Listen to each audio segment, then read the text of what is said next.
Welcome to Mastering Fundraising, a podcast for nonprofit leaders of all titles and all experience levels. Mastering fundraising endeavors to cover the most important fundraising topics with the goal of helping the audience reach their full potential as fundraisers. This podcast will share stories, tips, and guidance on the most important elements of fundraising. If you want to earn an advanced degree in fundraising, this is the podcast for you. Mastering Fundraising is a collaboration between Fulcrum Nonprofit Leadership and the 5-Tool Fundraiser, two leaders in providing relevant and expert content to fundraisers and nonprofit leaders. Without further delay, let's jump into the current episode. Please join me in welcoming your host for today, Chris Looney. Hey everyone, welcome to Mastering Fundraising, the podcast where we explore the strategies, mindsets, and real-world lessons that help fundraising professionals grow in their craft and lead with clarity and confidence. Today, I'm thrilled to welcome Jamie Capetta, Senior Vice President for Focus Catholic. Jamie's career path is both unique and instructive. After spending many years as the senior executive at campus ministry organizations, leading teams, shaping culture, and carrying the full weight of organizational leadership, he made a significant professional shift. He stepped out of the CEO seat and into development leadership, where he plays now a central role in advancing the mission of one of the most influential Catholic organizations in the country. This transition from executive leader to development leader is one that is rarely talked about, yet it raises important questions for anyone considering a similar move. It also helps us understand the skills executives carry with them into fundraising, the new competencies they must acquire, and the opportunities they discover when they're able to focus more deeply on donor relationships and mission advancement. Jamie, welcome to the show. I'm excited to dig into this with you. Thank you, Chris. It's been I appreciate your friendship, and it's been a long time that we've known each other. So looking forward to this conversation. Yeah, as am I. And we've never really had the conversation about how you made that move, why you made that move, and what you've learned since you've been in the new seat. So it gives me a lot of joy to be able to have this conversation that also will be heard by so many people.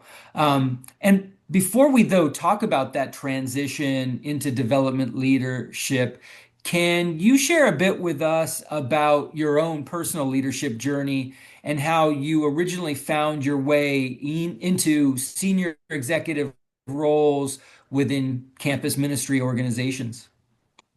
Sure. I think it's been a blend of both fundraising and executive leadership positions. I think, honestly, it started back when I joined after college, decided discerning the priesthood and then discerned out of it, but still wanted to work for the church, and decided that the way to do that is to get my hands and feet dirty and get in the mix. And so I started off actually as a youth minister in South Boston for 2 years as a full-time volunteer, and then went to Boston College High School as a campus minister before my first job as a campus minister at University of Massachusetts. So it's been a long time. That was 1997 that I was a full-time volunteer and been working for the church for almost 30 years now. So it's been a great run. Yeah. Well, I know you now have a big family, so God must have told you that I want you to have a wife and a lot of kids and not be a priest.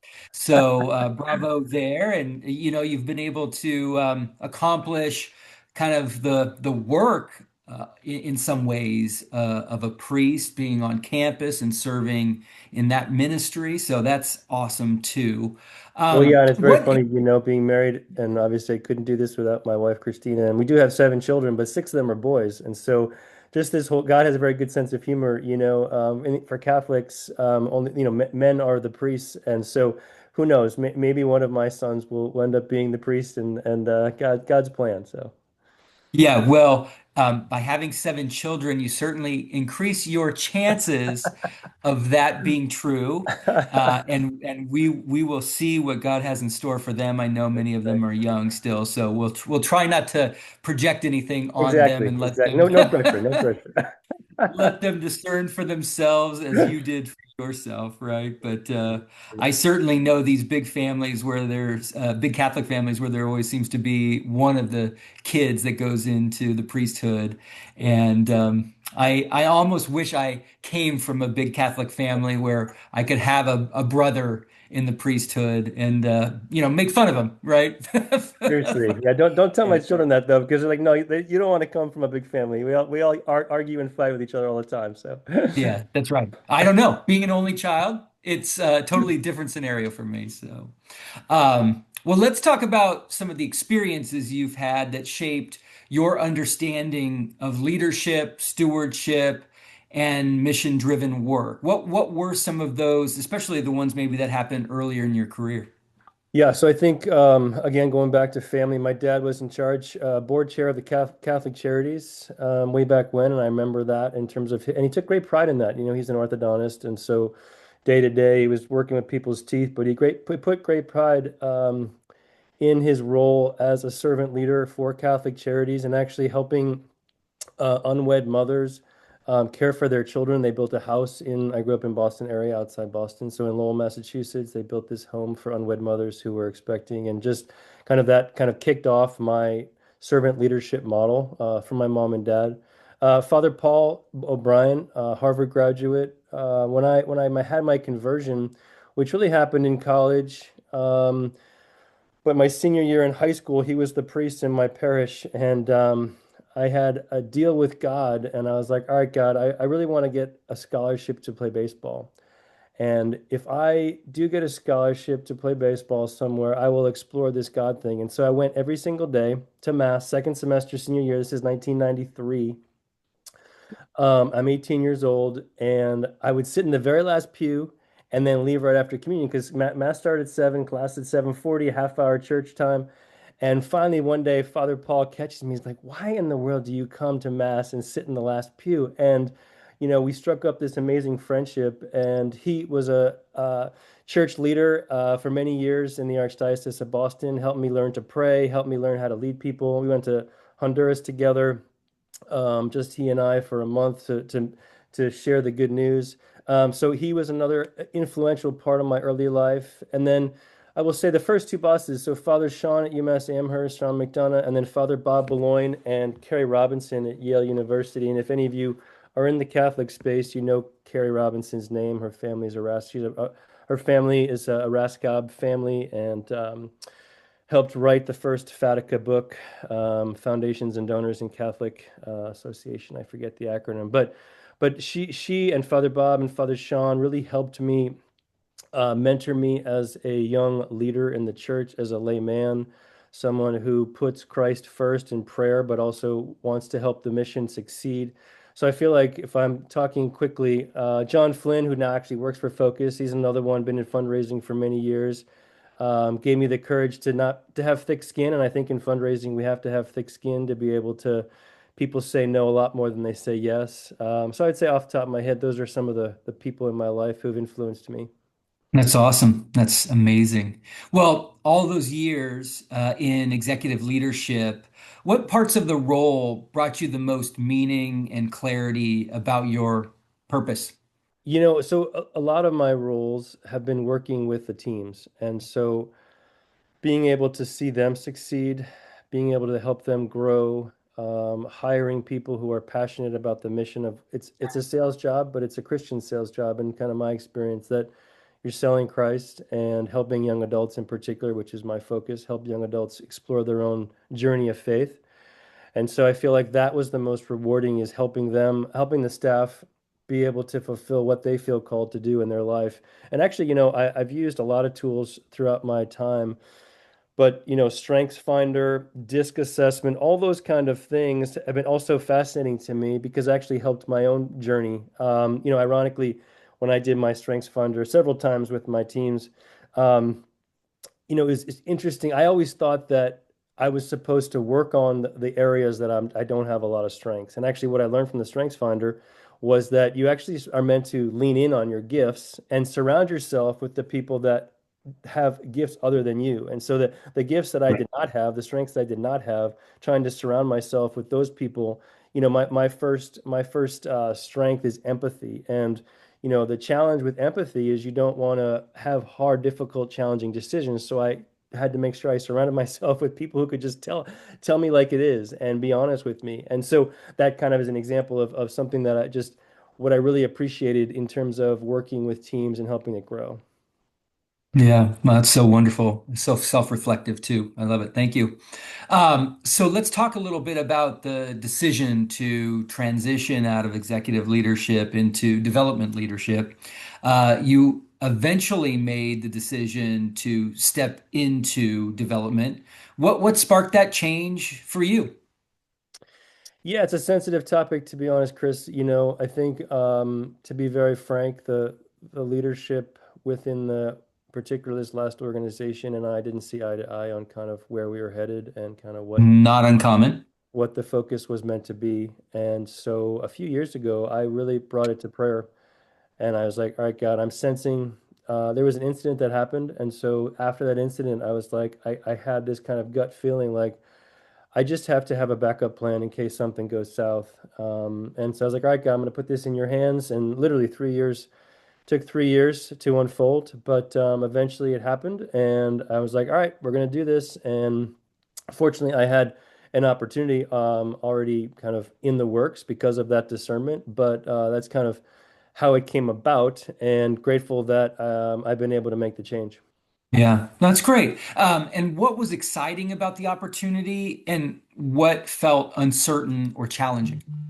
Yeah, so the organization I'm with now, Fellowship of Catholic University Students, Focus, is a huge organization, and in my opinion, it's the fastest growing. It's the most effective Catholic organization working with the 18 to 25-year-old students, young adults. And so what it's exciting for me is I have UMass, Yale, and USC were all kind of one entity. And so being able to work with an organization that's countrywide and able Mhm. to have a region as opposed to just one particular donor base, so, Trojans, Bulldogs, or Patriots, right? So I feel like that was number one. Number two is we're doing a feasibility study right now, but a potential $500 million campaign. The largest campaign the previous other positions was in the 25 to $35 million range. So having Right. something at 500 million, have not been a part of something like that. So that's exciting for kind of my own skill set and my own professional trajectory. What else? I also think the team that I'm working with. So as an executive director, president, you kind of wear multiple hats and are one day dealing with HR, one day finance, one day advancement, one day, picking up trash from the bathroom. But for me, this particular, which is not a bad thing, there's good and bad with that. But the flip side is now I'm able to literally focus on just my portfolio and praying for those Mhm. 150 people and being able to just focus on the West Coast as opposed to wearing multiple hats and kind of being pulled in many directions. I can focus on this one mission. So. Yeah, yeah. Well, I can certainly see in your discernment, your prayer, what made this feel like the right next chapter in your career. Those are some compelling reasons. What skills from your executive life transferred naturally into development leadership? It's a good question. I think trust building is number one. Being able to build trust with teammates, being able to build trust with my donors, being able to build trust with those who I report to. At the core of any good fundraiser is authentic trust. So I think that's one skill that an executive needs to have. I think building friendships. I think, like I said, authenticity. Writing and speaking too is something that I had to do. You have to do as an executive. And so being able to bring that skill set to my new job is important as I'm writing something as simple as a follow-up email or I'm crafting something that, I want put in the appeal letter or a particular proposal for a $10 million gift. So kind of I feel like those are some of the skills that can transfer nicely.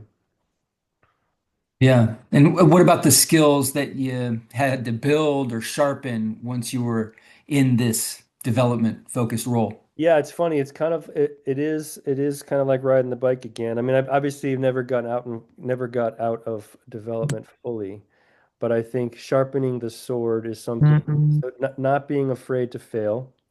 I think kind of that daily, if not weekly, rejection of no, I'm not interested or not at this time. I think having to remember how to manage a portfolio, right? What is the moves management of a 150 person portfolio look like? I haven't done that Right. for over a decade, right? So I think those are some of the skills that I've had to bring back my memory and get back on the bike and start pedaling, you know? Yeah, yeah, that's right. That's right. Well, how did your perspective on donors and philanthropy shift as you moved from CEO to this senior development role? Honestly, I feel like they haven't. I've been fortunate. So the people in my life, when I first thought about fundraising, so as a campus minister, John Flynn started a consulting company, and we hired them. And so John Flynn asked me as a campus minister, "Would you ever want to get into fundraising?" And literally, I started to laugh, and I was like, "Fundraisers are awful people, and I don't like asking people for money." And so, he's a very persistent man, and he said a no is just a slow yes. And so over time, he rubbed off on me. And one of the things that he and Kerry Robinson in particular have taught me about donors is it's not about transaction. It's about authentic friendship and inviting the mission of the organization to be in alignment with the passions of those donors and bringing them together. And so not using them, but appreciating their gifts, bringing what the Catholics, I mean, what the organization offers, and seeing if there's a match. And honestly, if there's not, both John and Carrie I remember, would tell donors like, look, this is not the right fit for you. I think a different organization is a better fit. So I feel like the reason I say all that is just my thought as an executive director or fundraiser, like haven't shifted from 15, 20 years ago when kind of that was instilled in my memory as a young fundraiser. Yeah, no, that's great. But you have to admit, many executives believe they understand development as a professional development officer would, because they've always been tied to revenue. And that's Sure. fair. And some have had varying degrees of exposure to fundraising. Some fundraisers have become CEOs very Right. naturally, right? But what maybe do you feel are the biggest misconceptions executives carry into fundraising? I would say the number one misconception is timeline. That when as an executive and as the executive reports to a board, there is a tension there naturally to be successful, to be fruitful, both on the ministry side with metrics and also on the fundraising side with metrics. And so recognizing that people are not widgets. And so the timeline that it takes to build trust and to not just get a transactional gift. If you're talking about a transformational gift, you're talking multiple years. You're talking it's a huge investment on the executive director's time in that person and in that person's budget and team, et cetera, to make the major gifts happen because transformational gifts don't happen immediately. And then if you're talking about planned gifts, right, you're talking 5, 10 plus years if you're having conversations about planned gifts. And so that'd be my number one thing that I think executives don't understand. And then I'm just experiencing this now. I think my boss is incredibly patient. And very persistent, which is fantastic. And I think I'm trying to just share with him that in order to build a region, it is going to take time, and he really appreciates that. Because if he was like looking at his watch and kind of like, hey, it's been 6 months, where are the seven-figure gifts? Like I don't know if I could kind of stay in that space. But he's been very patient and very willing to work with me and say it's not a straight line. When you think like this is the region you got to focus in. So for example, San Francisco, like huge capacity, right? But I'm experiencing it's much more difficult to find the donors who are aligned with focus kind of mission as like Orange County, which is a surprise for me. So like those kind of learnings only happen through lived experience and being patient in the timeline. So those are a couple things. That's right. No, I love it. That's so heartening to hear. And I know development professionals, fundraisers that are hearing this are screaming with joy because, I think there's this recognition that the timelines are long.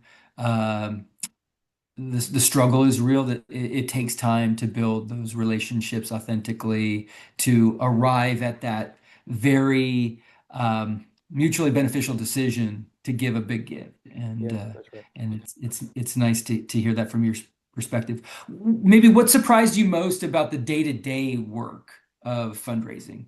What I haven't done in a while is the day-to-day grind of email, text, follow up with my portfolio and trying at the same time to find new people. So it's a puzzle, right? And as I'm putting this puzzle piece over here with, okay, this person's going to host a nice small house gathering, and this is happening right now in Alamo, and like I can turn my attention to that and who are we going to invite and how's that going to work, but not forgetting about, oh, I have an actual event that's happening, next Wednesday in the desert, while also saying, okay, who on this particular roster, like at a Catholic school, might be interested in Focus who hasn't ever heard of Focus. So you're dealing with all three different criteria. Like Yeah. new people have never heard about you, the people that are, excited to be engaged but haven't yet, and then you're actually doing an event or have to be at an offsite. Or this past weekend, I was in Santa Barbara for a conference. So just kind of I'm not used to the being pulled in so many directions when it comes to the fundraising day to day. Super. That's that's a really great reflection. I appreciate that. Sure. Um, Well, let's talk about sort of identity, which is important for a lot of leaders. You stepping out of that CEO role can feel like a shift in identity. How did you navigate that transition personally and professionally? Yeah, thank you. That's an important question that so pride is a very powerful emotion, right? And so for Yeah. me, when my identity is with a particular title, a particular prestigious organization, and that gets, that changes, it for me it took some soul searching. And so I think pride has been a big part of overcoming some of that ego. I mean, it's all driven by my own selfishness, right? And we're broken people with wounds, and those wounds come up because, especially for men, realizing, for me as a man, that my outside, how I relate to the outside, is so professionally driven. It's like I take pride in how people see me, and then when that gets taken away, or a surprise happens, like that is something I have to grapple with, and probably God just being like, "Hey, I'm gonna refine the sword here. Like you just gotta keep trusting, Hmm. gotta keep trusting in me." And I think also what I've learned too is that there's these kind of emotional peaks and valleys that some days feeling good about myself and my work and feel blessed, and other days when I'm getting a lot of no's or getting a lot of no responses. When I start to take it on myself and feel like, and I can't, I can't own that negative emotion. It's just like people are people, and you just got to keep pushing and have activity, and the numbers will bear fruit eventually, but it's going to take time. So I think those are some emotions that I've been kind of having to work through. Yeah, yeah. And I suppose there's also managing the feelings of other people toward the decision as well. I can remember through my years coming through the consulting world and going up through the leadership ranks of that organization, there were many times where I would be tempted or excited about a potential opportunity going in-house as a fundraiser. Yeah. And depending on who you talk to, and especially if you're talking to some executive search or headhunters, they would make it sound like the decision to leave was the best decision, or the decision to stay was the best decision, or the worst decision. And so I was often confronted with the perspectives of other people Mm. who didn't know me and Right. often didn't care about me. And I just had to remind myself that this was about what was best for me. and what I wanted to get out of my, career and the professional work I was doing. And no one but me kind of understood that as well as I did. Yeah, no, you're absolutely right. And alongside my wife and I think us grappling with that exact question is hard. And reality is, sometimes for me, like being able to uh not look backwards. Like it's easy to rear view and second guess. But that's not helpful. That has not been helpful for me in my career trajectory. Like yeah, I made the just made it make a decision and move forward and trust that God's going to be a part of it. Love it. That's great. I love that perspective. How do you lead differently now that your primary focus is donor relationships rather than organizational oversight? Yeah, I think my leadership style is the same in terms of my gifts, but I think it's more granular. It's taking that authentic friendship kind of trust building to an individual person. And let's say out of 150, let's be honest, 20 to 25 of those could make and can make a transformational gift. So 75, 80% of my time is on that small group of folks. And so how do I pray for them? How do I think about them? How do I connect with them? In particular, most importantly, when I'm not asking them for money, like that particular the time frame in which I'm not asking for money, but want to get to know them better, want to get them to understand the organization, but also get to know me better. All of that is kind of a transferable skill, but it's different because you're not thinking about the organization as the whole. Because I'm Curtis Martin, the founder, and Craig Miller and the team are doing all that. I'm just talking about building my business in California out here on the West Coast with my colleague Hunter in San Diego. So that's kind of my day-to-day focus. Yeah, of course. Makes total sense.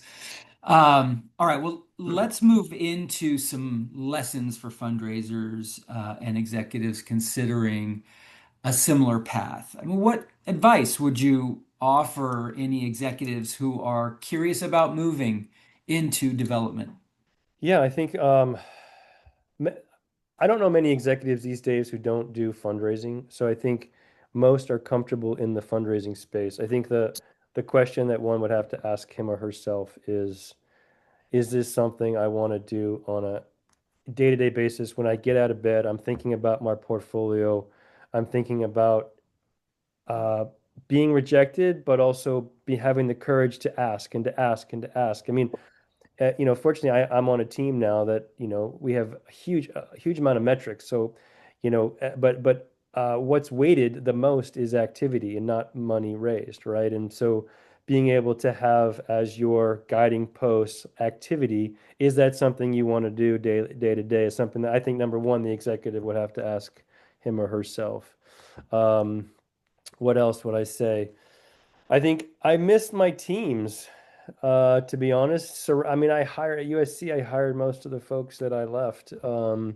Wonderful, passionate people who care about the church, who care about young adults, I'm in California, and the team's in Denver and all over the country. So we see each other maybe 4 times a year in person.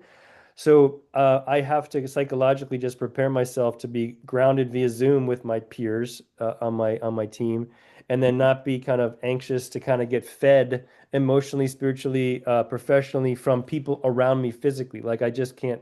That if I was expecting that, it's not going to happen in this particular job. So recognizing you don't have that team interaction in the same way you do in the office. So those are kind of two off the top of my head. I'm happy to think about others, but.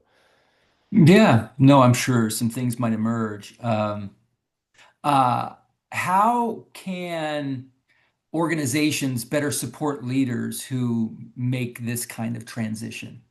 I think we talked about earlier, touched on it, but patience and metrics. I think I on the one hand, being an executive of fundraisers, I think I remember and being a part of that for many years, like their metrics are important, but also kind of the situation and being patient with is if when I saw them working hard, making phone calls, making visits, I wasn't as concerned about the particular other people who were move to the side the fundraising part and wanted to kind of be in organizational leadership. And it's easy for a fundraiser who's who needs to understand the mission, to want to kind of get into that administrative space and help craft the vision and mission and values, but that's not Right. what you were hired to do. And so I feel like the executive director recognizing the need for metrics and accountability, but also patience in understanding the situation, understanding the markets that they're in, the fundraising markets, the nonprofit space. I mean, we're fortunate, for example, in California, that it ends up not just Catholic, but religious, Christian. Like, I know the outside world sees California um, as this bastion of sin, but honestly, there's a lot of believers in California who want to see the Christian church grow and different faiths grow. And so I feel like we're fortunate to be able to be a part of that. So those are a couple of things in terms of keeping in mind for executive directors.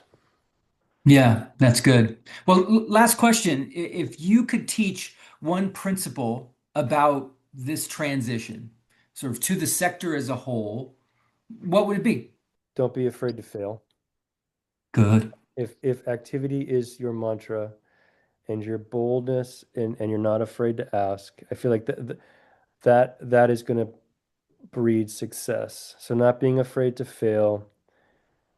Don't be shy. Be bold. Don't hold back on your asks for donors. So if you have activity and you're bold, you're going to fail, and not taking it personally, but recognizing that it's through the no's, as John Flynn and others have shared with me, it's through the no's that you find your yeses. And so being able to be persistent, being able to have courage, and if you believe in what you're selling, which I do, which is our Catholic faith, then not only God will guide you, but your activity will help you be successful in fundraising. Well said. Well said. Well, Jamie, thank you for sharing your story and your insight. Your journey seriously offers a rare and valuable perspective on what it means to move from executive leadership into development leadership and the opportunities that can open up when leaders follow where their skills and passions are calling them. To our listeners, thank you for joining us for this episode of Mastering Fundraising. If you enjoyed the conversation, please like and subscribe and share it with your colleagues and friends. And while you're here, be sure to check out our other two shows, Lead for Good and The Nonprofit Edge, where we continue to explore leadership, philanthropy, and the work that strengthens our sector. We look forward to having you with us again next time, and see you all soon. Thanks, Chris. Thank you for joining this episode of Mastering Fundraising. We hope the conversation was helpful and invite you to like and subscribe to this podcast for more conversations with extraordinary nonprofit and fundraising leaders.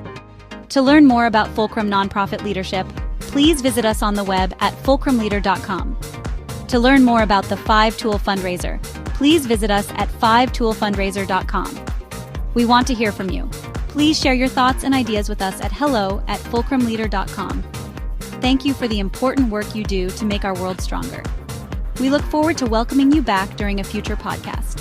In the meantime, take care and be well.